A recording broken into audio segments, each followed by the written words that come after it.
أشهد أن لا إله إلا الله وحده لا شريك له وأشهد أن محمدا عبده ورسوله أما بعد فأعوذ بالله من الشيطان الرجيم بسم الله الرحمن الرحيم الحمد لله رب العالمين الرحمن الرحيم مالك يوم الدين إياك نعبد وإياك نستعين اهدنا الصراط المستقيم صراط الذين أنعمت عليهم غير المغضوب عليهم ولا الضالين.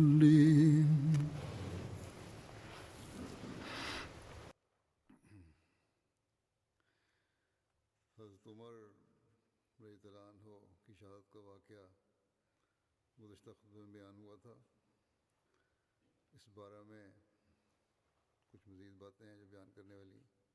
J'évoquais dans mon précédent sermon le martyre du calife Omar radhiyallahu anhu. J'ai d'autres points à présenter à ce propos. Et l'on déduit du récit du Sahih al-Bukhari que le calife Omar radhiyallahu anhu avait subi cette attaque tout juste après la prière d'Al-Fajr.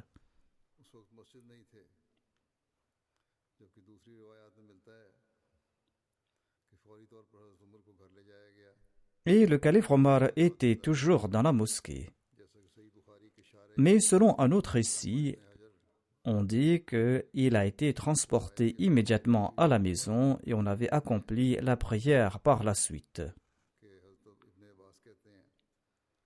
Allama ibn Hajar, l'exégète du Sahih al-Bukhari, a présenté un autre récit sous ce récit et il déclare que Ibn Abbas relate que lorsque le calife Omar radhiyallahu anhu a commencé à saigner abondamment et qu'il s'est évanoui, je l'ai transporté à la maison avec l'aide de plusieurs personnes.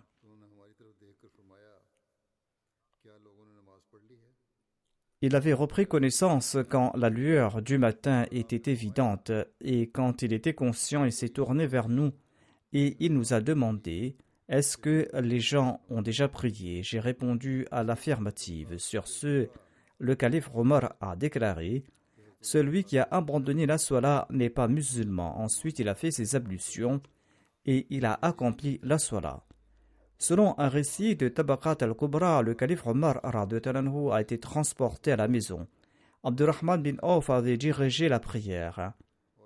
Il est aussi dit qu'Abdurrahman avait récité les deux sourates les plus courtes du Saint-Coran, à savoir la sourate Al-Asr et la sourate Al-Kawthar. Selon un autre récit, on trouve mention de la sourate Al-Asr et de la sourate Al-Kafirun.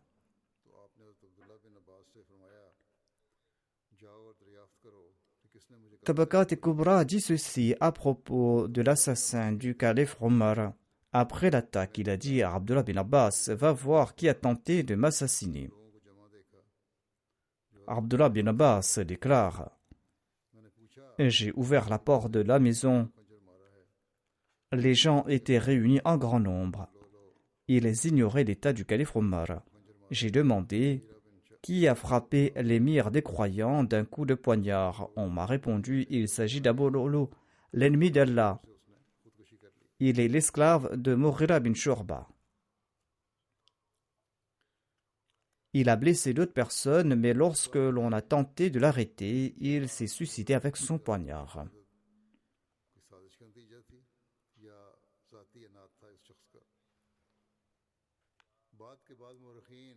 Il y a des spéculations sur l'assassinat du calife Omar. Était-ce le fruit d'un complot ou était-ce le fruit de la haine personnelle de cet assassin?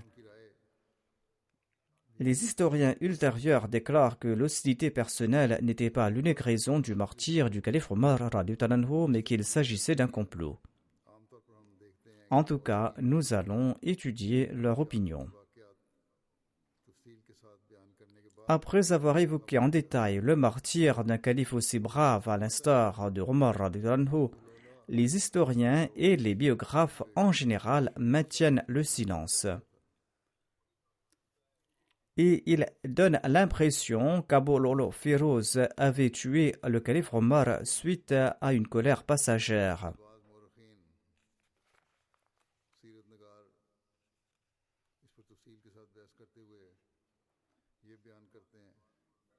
Or, certains historiens et biographes contemporains spéculent qu'il ne pouvait s'agir d'une vengeance personnelle uniquement.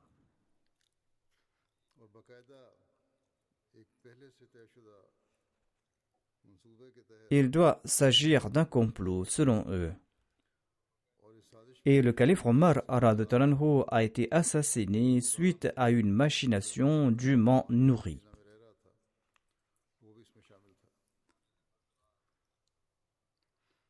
Harmuzan, le fameux général persan qui apparemment s'était converti à l'islam et qui vivait à Médine, était un des instigateurs de ce complot.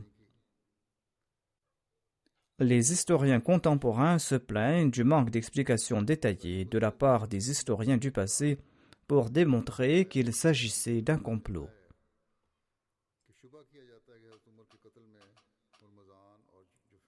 Al-Bidaya wa Nihaya, un livre important d'histoire, déclare qu'on spécule à propos de Hormuzan et de Jufayna en disant qu'ils étaient les instigateurs de l'assassinat du calife Omar radhiyallahu anhu.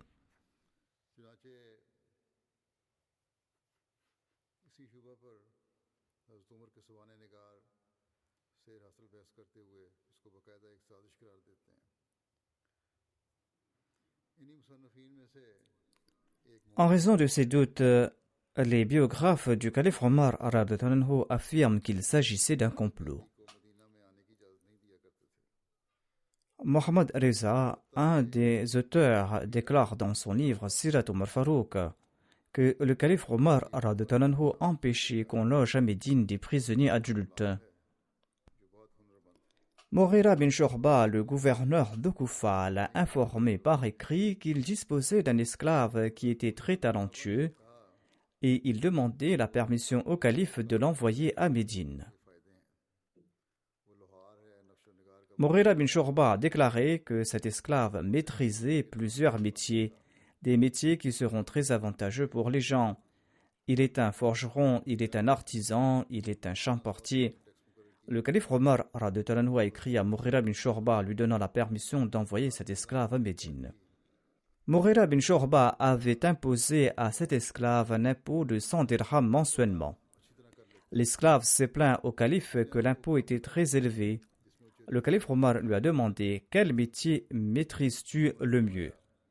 Et l'esclave lui a décrit les travaux pour lesquels il était très doué.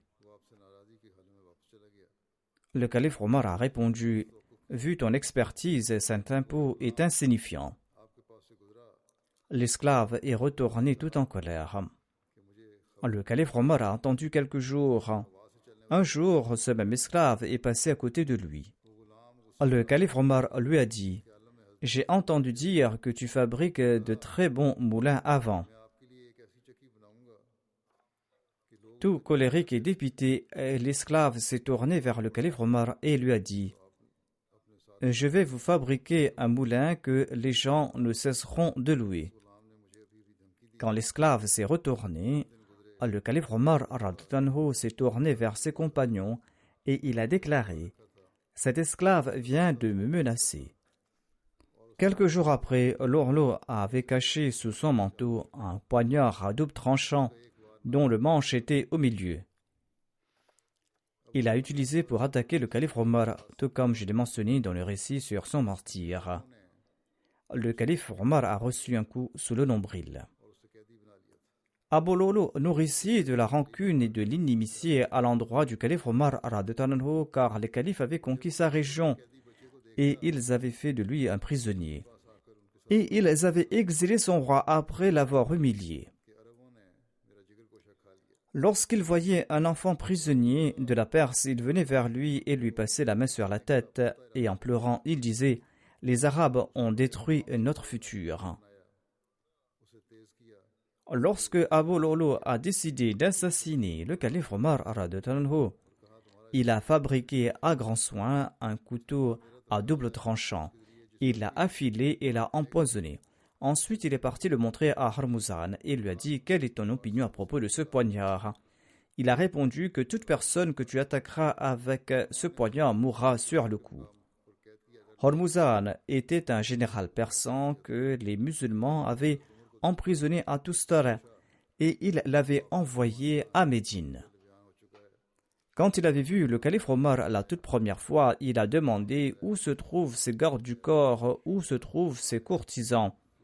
Comme mentionné auparavant, les compagnons ont répondu qu'il n'a ni garde du corps, ni courtisan, ni secrétaire, ni diwan. Hormuzan a déclaré qu'il doit être un prophète.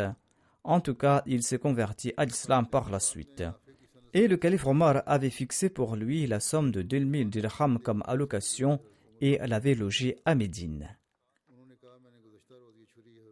Tabakat ibn Sa'ad mentionne un hadith de Nafi selon lequel Abdurrahman aurait vu le couteau avec lequel le calife Omar a été assassiné. Il a déclaré que j'ai vu ce couteau avec Hormuzan et Jufayna l'autre jour. Je leur ai demandé ce qu'ils faisaient avec pareil couteau et ils ont tous deux déclaré qu'ils coupent de la viande avec parce qu'ils ne touchent pas la viande. Sur ce, Ubaydullah bin Omar a demandé à Abdurrahman s'il avait vu ce couteau entre leurs mains. Abdurrahman a répondu oui. Sur ce, Ubaydullah bin Omar a pris son épée et il est parti chez eux et il a tué ces deux personnes. Le calife Othman avait convoqué Ubaydullah et lorsqu'il est venu le voir, il lui a demandé ce qui lui avait mis dans une telle colère contre ces deux personnes pour qu'il les tue, alors que ces deux personnes étaient sous la protection des musulmans. En entendant cela, Ubaydullah a attrapé Othman et l'a jeté au sol, et les gens sont venus séparer Othman d'Ubaydullah. Ubaydullah avait placé son épée dans son fourreau. Cependant, Abdurrahman lui a demandé d'enlever complètement son épée. Sur ce, Ubaydullah l'a enlevée.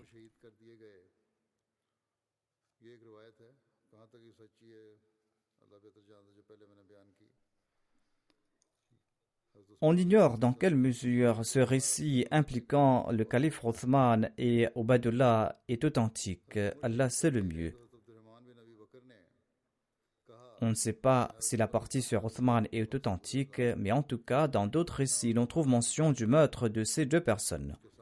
Saïd bin Musayyib déclare que lorsque le calife Omar a été martyrisé, Abdurrahman bin Abi Bakr a déclaré qu'il était passé tout près d'Abu Lu'lu, l'assassin du calife Omar. Jufayna et Hormuzan étaient avec lui et ils chuchotaient. Quand je suis arrivé tout près d'eux soudainement, ils ont pris la fuite et un poignard est tombé entre eux. Ce poignard était à double tranchant et son manche était au milieu. Voyez donc le poignard avec lequel le calife Omar a été tué. Et ils ont constaté que le poignard était exactement comme décrit par Abdurrahman bin Abi Bakr. Lorsque Ubaydullah bin Omar a entendu cela d'Abdurrahman bin Abi Bakr, il a pris son épée et il a invité Hormuzan à sortir de chez lui. Lorsqu'il est sorti, il lui a demandé de l'accompagner pour regarder un de ses chevaux. Quand Hormuzan a marché devant lui, Ubaydullah l'a frappé avec l'épée. Ubaydullah bin Omar raconte que lorsque Hormuzan a senti le tranchant de l'épée, il a récité La ilaha illallah. Ubaydullah déclare que par la suite, je suis parti inviter Jufayna. Il était un des chrétiens de Hira. Et il était aussi l'assistant de Sa'ad bin Abi Waqqas et il l'avait envoyé à Médine pour se réconcilier avec lui. Il enseignait l'écriture à Médine. Ubaydullah déclare que quand je l'ai frappé avec l'épée, il a fait un signe de croix devant les yeux. Ensuite, Ubaydullah est parti tuer la fille d'Abu Lu'lu qui prétendait être une musulmane. Ubaydullah avait l'intention de ne laisser aucun prisonnier vivant à Médine. Les Muhajirines se sont ralliés contre lui et l'ont arrêté et l'ont menacé. Il a déclaré par Allah, je les tuerai tous. Et il ne s'est même pas soucié des Muhajirines. Et Amr bin As a tenté maintes fois de le ramener à la raison. Sur ce, Ubaydullah a remis l'épée à Amr bin As. Ensuite, Sa'd bin Abi Waqqas s'est approché d'Ubaydullah et ils se sont attrapés des cheveux sur le front. En somme, Ubaydullah avait tué Harmuzan, Jufayna et la fille d'Abu Lu'lu.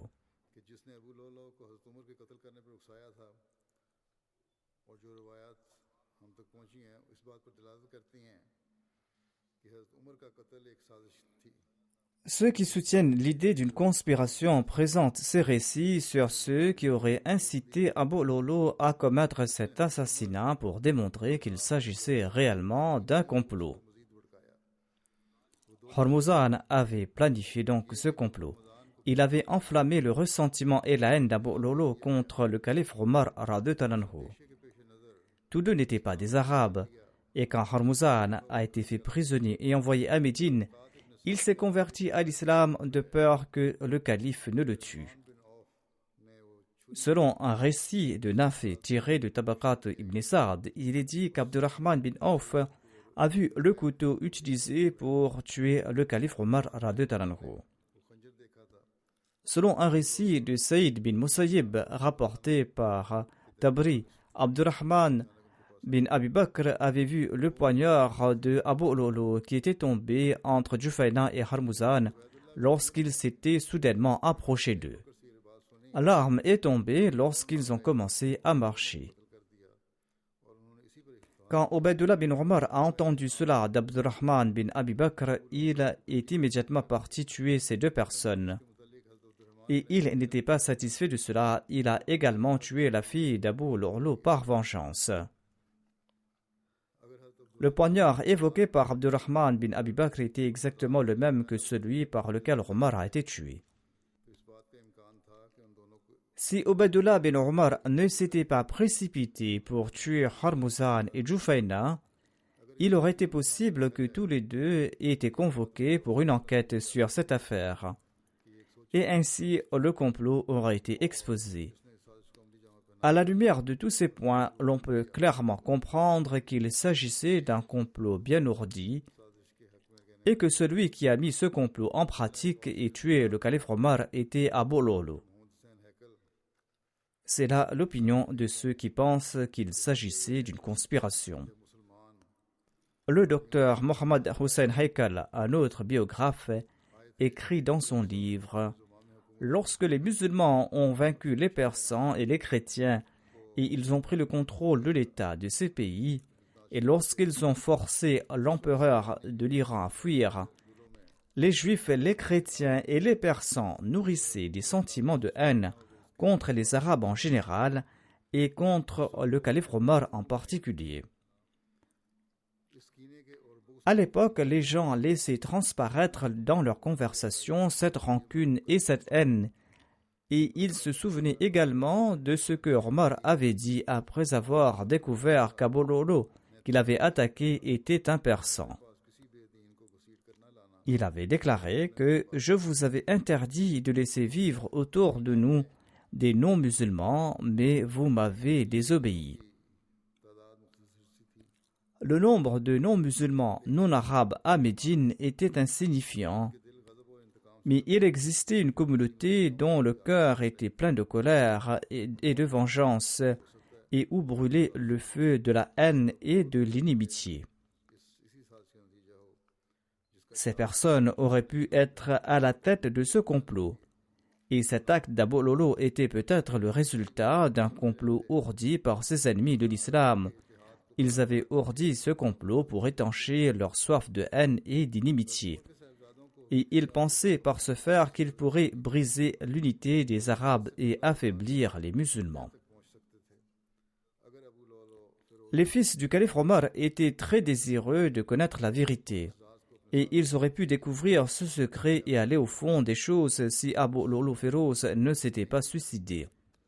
Mais il a commis un suicide et a emporté ce secret avec lui dans la tombe.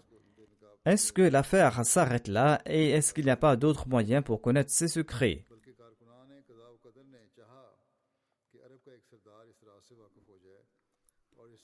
Cet écrivain historien écrit: non, Dieu souhaitait qu'un dirigeant arabe soit au courant de ce secret et qu'il les conduise à cette conspiration.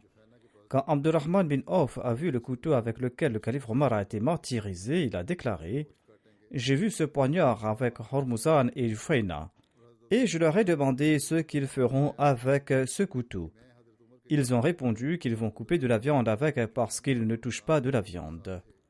Abdurrahman bin Abi Bakr a déclaré: je suis passé à côté d'Abu Lu'lu, l'assassin du calife Omar.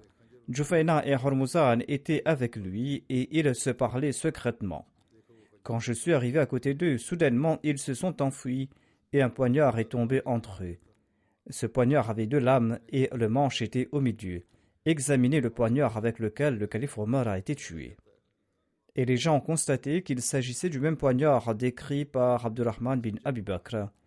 Il n'y avait plus de doute à ce sujet, notamment qu'ils étaient des témoins véridiques, voire ils étaient les plus véridiques et les plus dignes de confiance parmi les musulmans.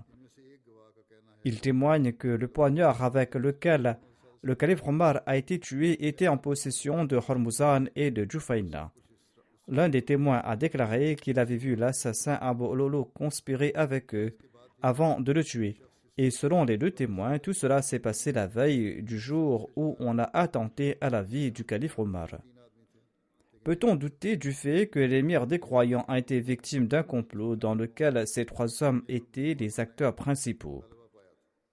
Mais il est également possible que d'autres persans ou d'autres personnes appartenant à d'autres nations aient été impliquées, des personnes sur lesquelles les musulmans ont prévalu.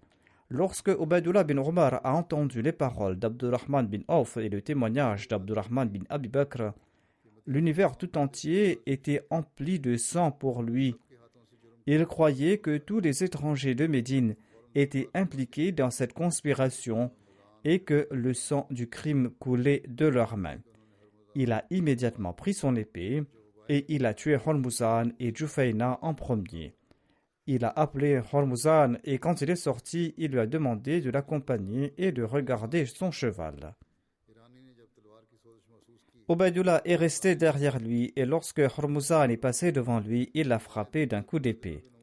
Lorsque le persan a senti la brûlure de l'épée, il a déclaré La ilaha illallah et il est tombé là-bas.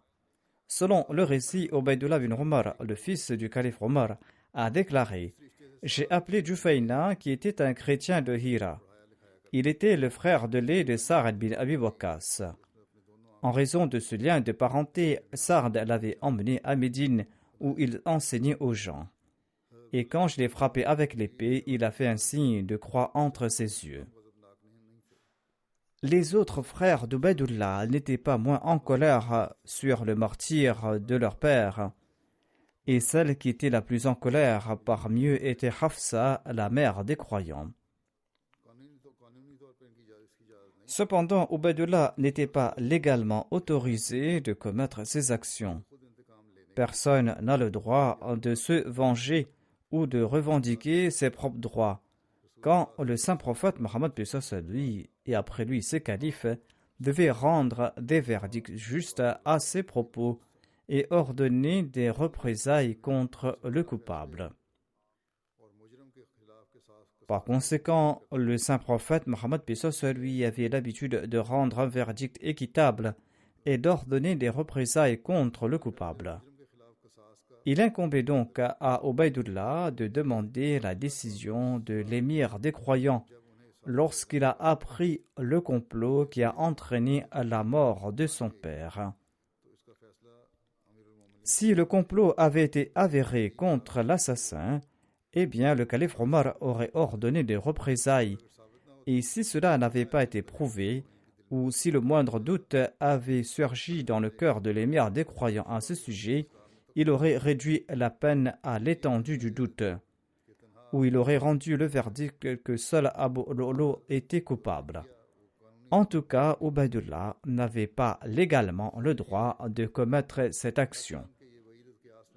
Bref, s'il est probable que ce meurtre était un complot, les circonstances de l'époque étaient telles que Othman n'a pas pu rendre de verdict immédiatement. ou quelles que soient les circonstances, les premiers historiens sont restés silencieux à ce sujet. Certains historiens contemporains débattent à ce propos à la lumière des circonstances et leurs arguments ont un certain poids, car ce groupe de conspirateurs ne s'est pas arrêté là.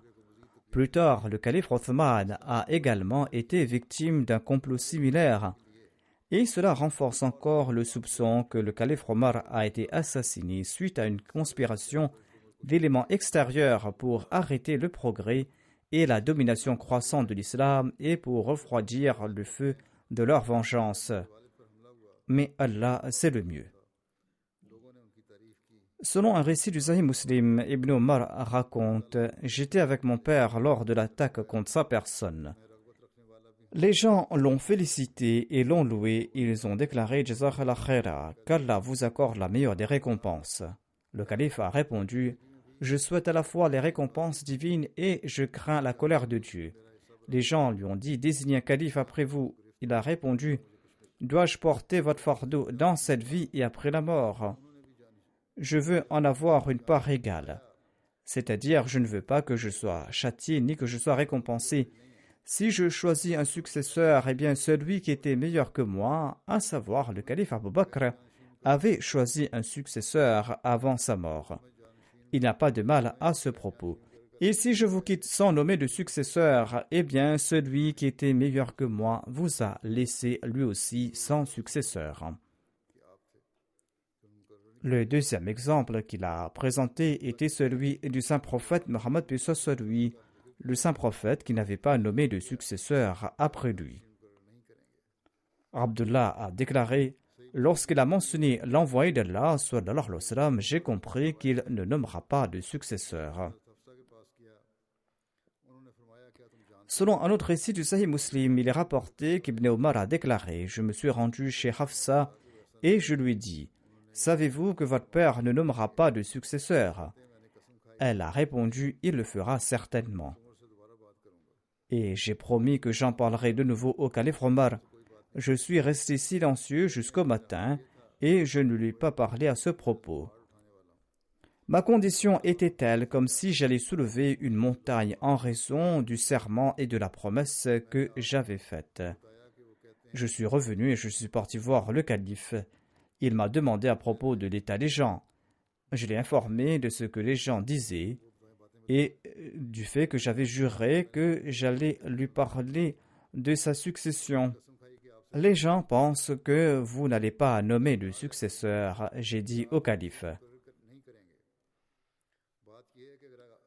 Si quelqu'un fait paître vos chameaux ou vos chèvres et les laisse telles quelles, vous penserez qu'il les a abandonnés. Il est donc très important de prendre soin des gens. Le calife Omar était d'accord avec moi et il a incliné sa tête pour un moment.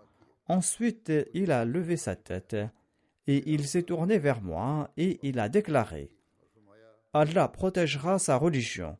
Si je nomme personne comme calife, eh bien sachez que le saint prophète Mohammed lui n'avait pas nommé de successeur. Et si je nomme un calife, eh bien le calife Abu Bakr en avait nommé. » Ibn Omar, le fils de Omar, a déclaré « Par Allah, quand Omar a mentionné l'envoyé d'Allah, j'ai compris qu'il ne placera personne à l'égal du saint prophète Mohammed lui et qu'il ne nommera pas de successeur. » Miswar bin Makhrama relate quant à lui, lorsque le calife Omar a été blessé, il était tout agité en raison de la douleur. Ibn Abbas lui a dit, comme pour le réconforter, « Ô émir des croyants, si tel est le cas, eh bien vous avez été en compagnie de l'envoyé d'Allah et vous l'avez très bien soutenu. Ensuite, il s'est séparé de vous d'une telle manière qu'il était satisfait de vous. Ensuite, vous êtes resté en compagnie du calife Abu Bakr et vous l'avez très bien soutenu. Et vous vous êtes séparé de lui dans un état où il était satisfait de vous. Ensuite, vous êtes resté avec ses compagnons et vous les avez soutenus d'une très belle manière. Et maintenant, vous allez vous séparer d'eux dans un tel état qu'ils sont satisfaits de vous. Le calife Omar radhiyallahu anhu a répondu: vous avez mentionné la compagnie de l'envoyé d'Allah et de sa satisfaction. Tout cela n'était qu'une faveur de la part d'Allah, faveur que m'a accordée le saint prophète Mohammed paix sur lui. Ensuite, vous avez mentionné la compagnie du calife Abu Bakr et sa satisfaction. Cela aussi n'est que la grâce d'Allah qu'il m'a accordée. Les soucis que j'ai et que vous constatez sont à cause de vous et de vos compagnons. Je ne m'inquiète pas de ma personne. Je m'inquiète pour vous et pour vos amis. Par Allah, même si j'avais autant d'or que la terre, je l'aurais offert en rançon pour me racheter du tourment avant de pouvoir voir ce tourment.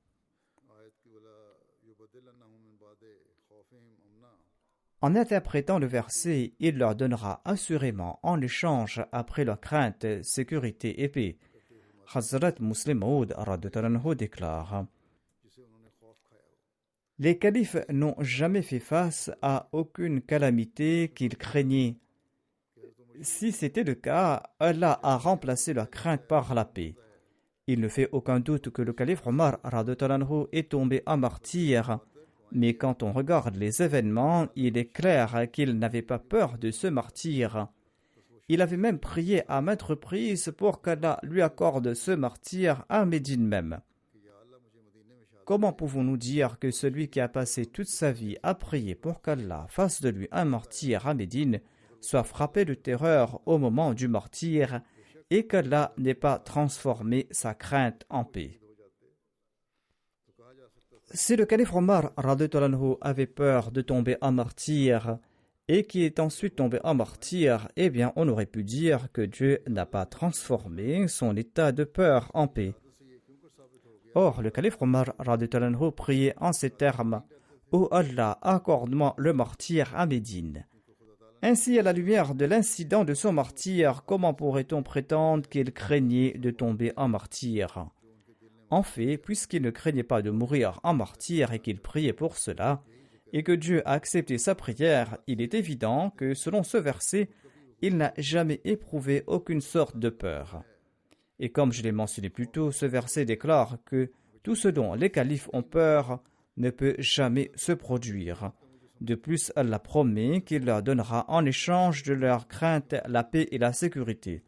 Or, si quelqu'un ne craint même pas quelque chose et qu'il le considère comme source de son honneur et de l'élévation de son rang, il serait vain de prétendre qu'il a éprouvé de la peur et il serait vain de demander pourquoi cela ne s'est pas transformé en état de paix.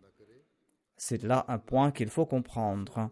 Hazrat Muslim Maud déclare: quand j'ai lu cette prière du calife Omar, je me suis dit que cela signifie en d'autres termes que l'ennemi devrait attaquer Médine et que l'assaut sera si intense que tous les musulmans seraient tués. Ensuite, l'ennemi allait atteindre le calife de l'époque et le tuer. Or, Allah a accepté la prière du calife Omar tout en créant des moyens pour préserver l'honneur de l'islam.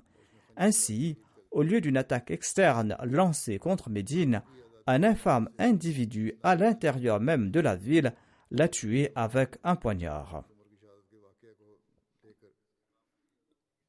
Hazrat Muslim Maud cite le martyr du calife Omar et les facteurs qui ont conduit à ce martyr en expliquant les préceptes de l'islam sur la libération des esclaves. Hazrat Muslim Maud déclare: la première injonction est que l'on doit libérer les esclaves sans rien demander en retour et le faire tout simplement comme un acte de bonté. Si l'on en est incapable, eh bien l'on doit leur accorder la liberté en prenant quelque chose en contrepartie. Mais s'il y a un esclave qui n'a pas les moyens d'acquérir sa liberté et de payer une rançon, et que l'État auquel il appartient ne montre aucun intérêt à son sujet, et que sa famille également ne se soucie pas de sa personne, eh bien cet esclave peut donner un avis à son maître et racheter sa liberté en faisant des paiements par tranche. Le prisonnier qui a été fait esclave peut fixer ses propres versements pour sa rançon. En pareil cas, hormis le montant des acomptes, le reste de ses gains lui appartiendra et il sera considéré comme un homme libre. En d'autres termes, il paiera ses acomptes grâce à ses revenus fixés pour racheter sa liberté et le reste de ses gains lui appartiendront et ce sera une forme de liberté pour lui. Le calife Omar a été tué par un esclave de la même catégorie, un esclave qui avait conclu un accord pour racheter sa liberté. L'esclave avait dit aux musulmans chez qui il résidait qu'il avait les moyens de racheter sa liberté et que son maître pouvait fixer la somme de la rançon, et il paiera le montant mensuellement en fonction de ses moyens. Par la suite, le maître lui a fixé une somme modique et il a commencé à payer mensuellement. Un jour, l'esclave s'est plaint au calife Omar que son propriétaire lui avait fixé un montant trop important et a demandé au calife de lui faire réduire cette somme. Lorsque le calife Omar a évalué son revenu, il a constaté que ses gains réels étaient bien supérieurs au montant du revenu sur lesquels les versements étaient basés. Sur ce, le calife Omar a déclaré que ces versements sont très faibles sur la base de ses revenus réels et on ne pouvait pas réduire ces versements. L'esclave était très en colère contre sa décision. Il a estimé que cette décision a été prise contre lui parce qu'il était un persan et que son maître était un arabe. Ainsi, dans sa colère, il a attaqué le calife Omar le lendemain avec un poignard et il lui a causé des blessures mortelles. Hazrat Muslim Maud déclare en outre « Deux choses éloignent du droit chemin, soit une animosité extrême, soit un amour extrême. Parfois, on nourrit une hostilité extrême suite à un problème très mineur. Voyez l'époque du calife Omar. Un si petit incident a conduit à engendrer une si grande animosité que cela a finalement causé un grand tort à l'islam. Je pense que l'on ressent encore aujourd'hui les répercussions de cet incident. Une fois, une affaire a été portée au calife Omar. L'esclave de quelqu'un gagnait bien plus que ce qu'il payait à son propriétaire pour racheter sa liberté. Le calife Omar a appelé cet esclave et lui a dit qu'il devait payer plus à son propriétaire. À l'époque, très peu de gens possédaient un savoir-faire spécialisé. Les forgerons et les charpentiers étaient très appréciés. L'esclave construisait des moulins à farine et avait un bon revenu. Le calife Omar lui avait fixé la somme de 3 annas et demi pour payer à son propriétaire. Cette somme est modique, mais il a estimé que le calife Omar avait pris une mauvaise décision et a commencé à nourrir de l'animosité dans son cœur contre le calife Omar. Une fois, le calife Omar lui a demandé de fabriquer une meule pour lui. L'esclave a répondu que je vais construire une meule qui fonctionnera très bien. En entendant cette réponse, quelqu'un a dit au calife Omar qu'il avait émis une menace. Ceci semble être similaire à l'incident relaté plus tôt, ou c'est peut-être le même incident. Néanmoins, il fait référence à cet esclave. Le calife Omar a déclaré que ces paroles ne reflètent pas qu'il prononce une menace. Dans la narration précédente, il dit que le calife lui-même avait dit qu'il avait proféré une menace. Le compagnon a déclaré que son ton était menaçant. Un jour, cet esclave a tué le calife Omar lors de la prière. Hazrat Muslim Maud déclare, ce même calife Omar était le roi de millions de gens et il était le souverain d'un vaste empire et il était parmi les meilleurs guides des musulmans. Il a été tué pour quelques sous, mais en fait, celui qui nourrit de l'inimitié et de la rancune ne s'inquiétera pas de savoir s'il est question de 3 sous et demi ou de 2 sous.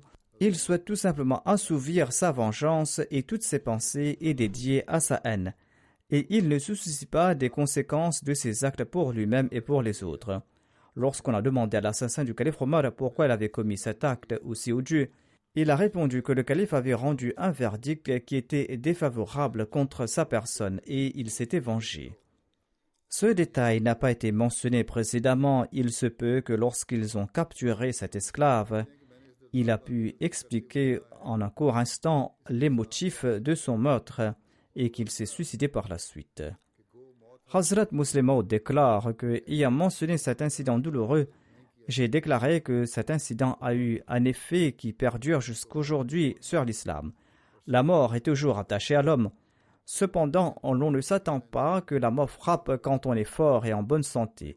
Mais lorsqu'une personne s'affaiblit et que sa santé commence à se détériorer, ceux qui sont dans ses alentours réfléchissent naturellement sur les démarches à venir.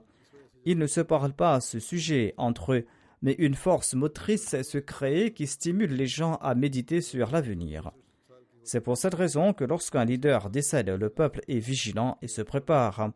Étant donné que le calife était très fort à l'époque et il était en bonne santé malgré ses 63 ans, les compagnons ne pouvaient pas imaginer que le calife Omar allait les quitter bientôt. Ignorant totalement comment préparer l'avenir, tout à coup le calife est décédé et ils ont été frappés par surprise. À cette époque, la communauté n'était pas prête pour accepter un nouveau chef. En raison de ce manque de préparation, les gens n'ont pas développé cette relation avec le calife Othman comme ils auraient dû l'avoir. C'est pour cette raison que l'islam était dans un état fragile et l'islam était dans un état encore plus précaire à l'époque du calife Ali. Selon Hazrat Muslim Maud, cela pourrait également avoir été une autre raison de la discorde qui a surgi plus tard. En période de discorde ou de conflit, il est nécessaire que quelques personnes assurent la sécurité lors de la salat. Hazrat Muslim Maud a mentionné cela en relation avec le martyr du calife Omar radhiyallahu anhu. Hazrat Muslim Maud radhiyallahu anhu explique qu'il y a un commandement très clair du Saint-Coran qui stipule que la moitié des fidèles doit assurer la sécurité lors de la salat. Bien que cela ait été mentionné dans une situation de guerre lorsqu'un groupe doit être protégé, on peut cependant en déduire que quelques individus peuvent monter la garde lors des prières en période de crise mineure. Pareille disposition n'est pas répréhensible, au contraire, cela sera nécessaire. Hazrat Muslim Maud radhiyallahu anhu explique: si en temps de guerre 500 personnes sur 1000 peuvent monter la garde, alors en temps où il y a peu de danger, 5 ou 10 personnes sur 1000 ne peuvent pas monter la garde. Dire qu'il n'y a pas de danger actif est un argument futile. Que s'était-il passé à l'époque du calife Omar? Il dirigeait les prières, tandis que les autres musulmans étaient également occupés à prier lorsqu'un infâme a pensé que c'était là une occasion parfaite pour l'attaquer. Et il s'est avancé et il l'a frappé de son poignard. Si, même après cet incident, quelqu'un déclare qu'un dispositif de sécurité au cours de la salat va à l'encontre du principe et de la dignité de la salat, eh bien cette personne ne fait que manifester sa stupidité. Il ressemble à celui qui participe à une bataille et est touché par une flèche qui le fait saigner.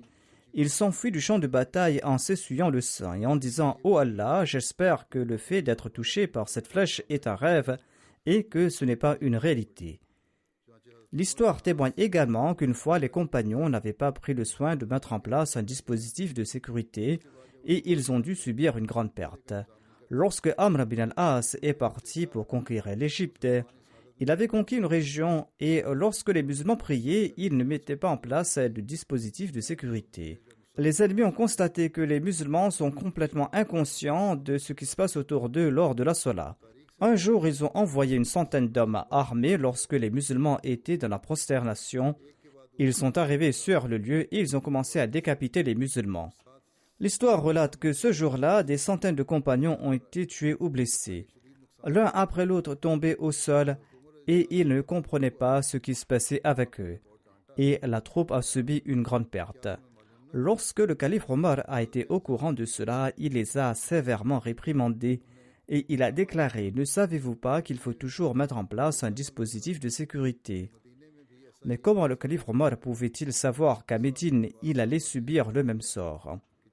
Après cet incident, à chaque fois que les compagnons priaient, il mettait en place un dispositif de sécurité. J'avais déjà abordé le sujet de la dette du calife Omar radhiyallahu anhu. Je présente ici ce que le calife avait dit à son fils. Il avait dit à son fils « Ô Abdullah, évalue ma dette. » Et sa dette s'élevait à 86 000 dirhams. Il a déclaré « Ô Abdullah, si les biens des descendants de Omar ne sont pas suffisants, alors demande au Banu Adi bin Ka'b. Si leurs biens ne suffisent pas, alors demande aux Qurayshites, mais demande à personne d'autre. » Les compagnons savaient très bien que leur imam avait mené une vie très sobre et qu'il n'avait pas dépensé cette somme immense sur sa personne. Et ils savaient qu'il avait dépensé cette somme sur les nécessiteux et les pauvres, et c'est pour cette raison qu'il était endetté. C'est pour cette raison qu'Abdurrahman bin Auf a dit au calife Omar radhiyallahu anhu « Pourquoi ne remboursez-vous pas cette dette en empruntant auprès de la Baytul Mal ?» Le calife Omar radhiyallahu anhu a répondu « Qu'Allah m'en protège. Souhaites-tu que toi-même ainsi que tes compagnons disent après mon départ que vous avez laissé votre part à Omar. Tu peux me rassurer maintenant, mais il est possible qu'après moi, il y ait une situation difficile et qu'il n'y ait pas de salut pour moi. » Ensuite, le calife Omar s'est adressé à son fils Abdullah bin Omar et il lui a dit « Prends la responsabilité de rembourser ma dette. » Son fils a pris la responsabilité de rembourser cette dette. Et le calife Omar n'avait pas encore été enterré que son fils avait pris quelques membres de la Shura et des chrétiens comme témoins sur le fait qu'il prenait cette responsabilité. Avant même le prochain vendredi, après l'enterrement du calife Omar, Abdullah bin Omar s'était présenté au calife Othman avec la somme correspondante au montant de la dette, et en présence de quelques témoins, il s'est acquitté de sa responsabilité. L'ouvrage Wafa ul-Wafa mentionne un autre récit au sujet de l'acquittement de cette dette. Ibn Omar a rapporté que le décès du calife Omar était proche et il était endetté. Il a fait venir Abdullah et Hafsa et a déclaré « Je suis endetté d'une somme que je dois à Allah et je souhaite rencontrer Dieu dans un état où je n'ai aucune dette. Vendez donc la maison dans laquelle ils habitaient, afin de pouvoir rembourser cette dette. S'il manque de l'argent, demandez au Banu Adi bin Ka'b. Et s'il manque toujours de l'argent, eh bien demandez aux Qurayshites, mais à personne d'autre. » Après le décès du calife Omar, Abdullah bin Omar s'est rendu auprès de Muawiyah qui a acheté la maison du calife Omar, la maison qu'on appelle la Darul Qada. Il avait vendu cette maison pour payer la dette du calife Omar, et c'est pour cette raison que cette maison était appelée la Darul Qada, Qada et Dain Omar, c'est-à-dire la maison qui a permis de rembourser la dette du calife Omar. Je mentionnerai d'autres récits à ce sujet la prochaine fois, Inch'Allah.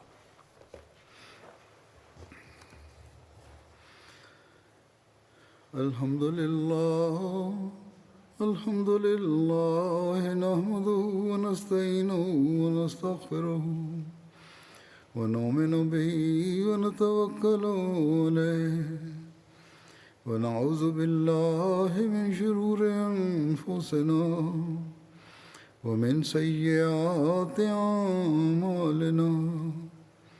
Man yahdihillahu fala mudilla lahu ومن يضلل فلا هادي له ونشهد أن لا إله إلا الله وحده ونشهد أن محمدا عبده ورسوله